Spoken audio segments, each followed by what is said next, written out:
नर चुड़ैल। गोरखपुर नाम का एक गांव हुआ करता था। उस गांव में ज्यादा लोग नहीं रहते थे। उस गांव में एक गर्भवती विधवा औरत रहती थी। उस औरत का नाम कमला था। कमला अपने घर में अकेली रहती थी। उसके पति की सारी जायदाद उसके नाम हो गई थी, पर सभी गांव वाले उस औरत को मनहूस औरत समझा करते थे और सभी उससे नफरत किया करते थे। एक बार कमला राशन की दुकान पर खाने का सामान खरीदने जाती है। भैया जी, जरा 1 किलो दाल चावल देना। अरे हाय हाय हाय हाय हाय हाय। अरे मनहूस औरत, मेरी दुकान में अपशुगन करवाने आ गई क्या? हैं? चल जा यहाँ से। मैं कुछ नहीं देने वाला हूँ तुझे। भाग भाग यहाँ से, चल जा, निकल। भैया जी, ऐसा मत कहिए। मैं गर्भवती हूँ, मुझे खाने की बहुत जरूरत है। मुझे खाना दे दीजिए। दुकानदार कमला को वहां से धक्के मारकर भगा देता है। तभी कमला रोते रोते उस गांव के किन्नरों के इलाके में आ जाती है। गांव वाले किन्नरों को उसी इलाके में रखा करते थे, क्योंकि वो लोग किन्नरों को पसंद नहीं करते थे और उनके इलाके में रहने से मना करते थे।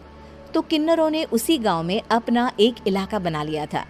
जब किन्नर लोग देखते हैं कि एक गर्भवती महिला रोते रोते उनके इलाके में आ गई है, तो सारे किन्नर कमला के पास जाकर उसका हाल पूछने लगते हैं। क्या हुआ बहन, तुम्हारी गर्भवती अवस्था में इतनी बुरी हालत कैसे? तुम रो क्यों रही हो?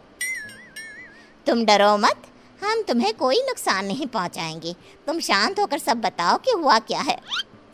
मैं कमला हूँ। मैं गांव के दूसरे इलाके से आई हूँ। 2 महीने पहले ही मेरे पति की मौत हुई है। मुझे गांव के लोग मनहूस मानते हैं, क्योंकि मैं विधवा हूँ और गर्भवती भी। वहाँ के लोग मुझे खाने के लिए कुछ बेचने के लिए भी तैयार नहीं, जिससे मेरा गुजारा नहीं हो रहा था। कोई बात नहीं कमला, हम तुम्हारा ख्याल रखेंगे। किन्नर लोग कमला को एक खाली घर में रहने के लिए जगह दे देते हैं और उसकी देखभाल भी करते हैं। कुछ ही महीने बाद कमला अपने बच्चे को जन्म देती है, पर अफसोस, कमला बच्चे को जन्म देते ही अपनी जान गंवा देती है। जब सब किन्नर बच्चे को देखते हैं तो बहुत खुश हो जाते हैं, क्योंकि वो बच्चा भी किन्नर ही था। कमला ने एक किन्नर बच्चे को जन्म दिया था। अब इस बच्चे की देखभाल कौन करेगा? हम तो इस बच्चे को गांव के दूसरे इलाके में भी नहीं भेज सकते। और तो क्या हुआ, इस बच्चे की माँ नहीं रही तो हम इसे पालेंगे। अब ये हमारे इलाके में रहेगा, हमारे साथ रहेगा। फिर वो किन्नर उस किन्नर बच्चे को गोद ले लेते हैं, उसका नामकरण कराते हैं। उस किन्नर बच्चे का नाम शक्ति रखा जाता है। देखते ही देखते शक्ति बड़ी होने लगती है। उसके रंग रूप बहुत सुंदर थे। वो बहुत सुंदर किन्नर दिखती है। एक दिन शक्ति एक किन्नर से पूछती है, माँ जी सुनिए ना, ये गांव के दूसरे इलाके में भी तो लोग रहते हैं, तो हम वहाँ क्यों नहीं जाते? हम उनसे अलग क्यों रहते हैं? शक्ति, क्योंकि वो लोग हमारे जैसे नहीं, वो लोग हमें पसंद नहीं करते, इसीलिए हम उनसे अलग रहते हैं। क्यों?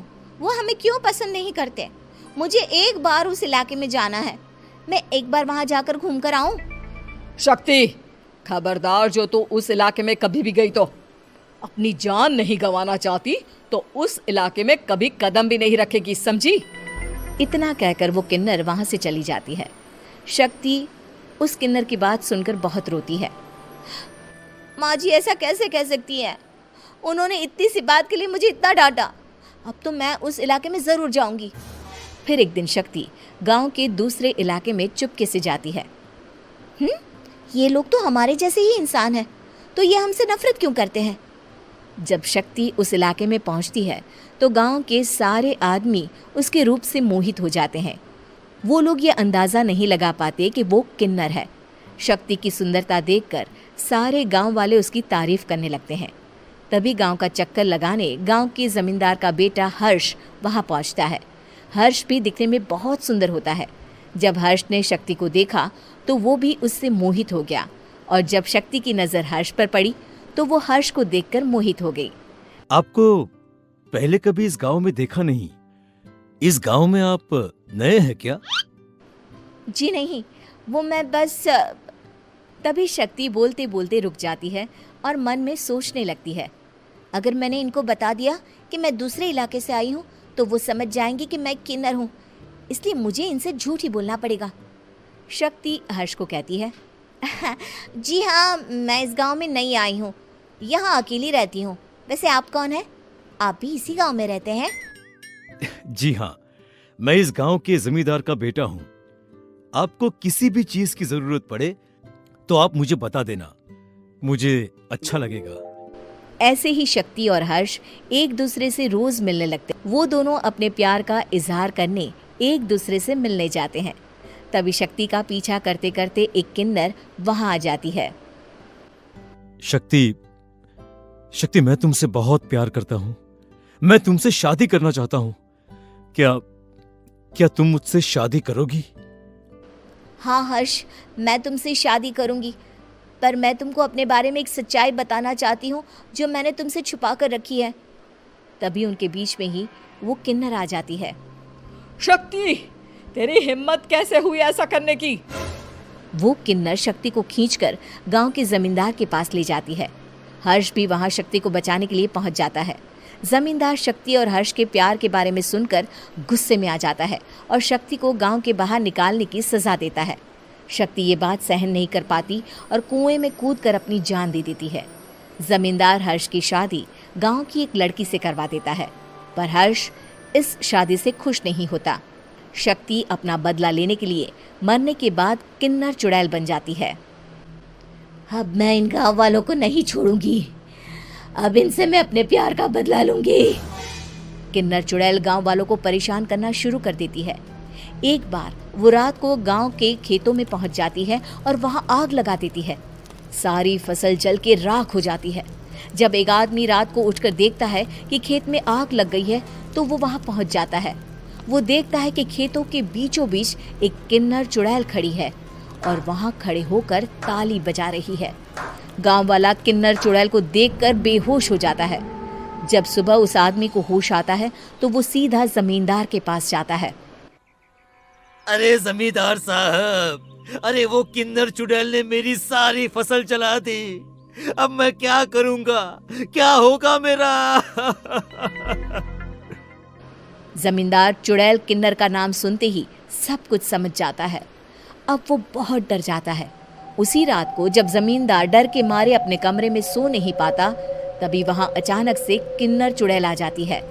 किन्नर चुड़ैल जोर जोर से जमींदार के आगे खड़ी होकर हंसने लगती है और ताली बजाने लगती है।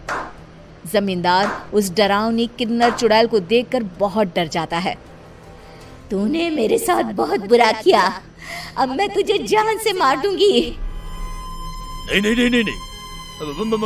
मुझे माफ कर दो, मुझे मत मारो। मैं कभी ऐसा दोबारा नहीं करूंगा। अब तुम जो बोलोगी वही मैं करूंगा। ठीक है, मैं चाहती हूँ कि किन्नर इलाका गांव के इलाके से जुड़े और गांव का कोई भी आदमी किन्नर समाज से द्वेष ना करे, उससे नफरत ना करे, नहीं तो मैं सारे गांव को मार दूंगी। और तुम गांव में एक नया कानून बनाओ कि अगर किसी ने भी किन्नर समाज को हानि पहुंचाने की कोशिश भी करी या इनसे भेदभाव करने की भी कोशिश करी तो उनको कड़ी से कड़ी सजा मिलेगी। हाँ हाँ हाँ हाँ, मैं ऐसा ही करूंगा। तुम जो बोलोगी वो मैं करूंगा, पर मुझे जाने दो प्लीज। तब वो किन्नर चुड़ैल वहां से चली जाती है। गांव का जमींदार किन्नर चुड़ैल का कहा मानते हुए दोनों इलाकों को एक कर देता है और नया कानून भी लागू कर देता है। तब से वहां किन्नर समाज और बाकी गांव वाले शांतिपूर्वक रहने लगते हैं।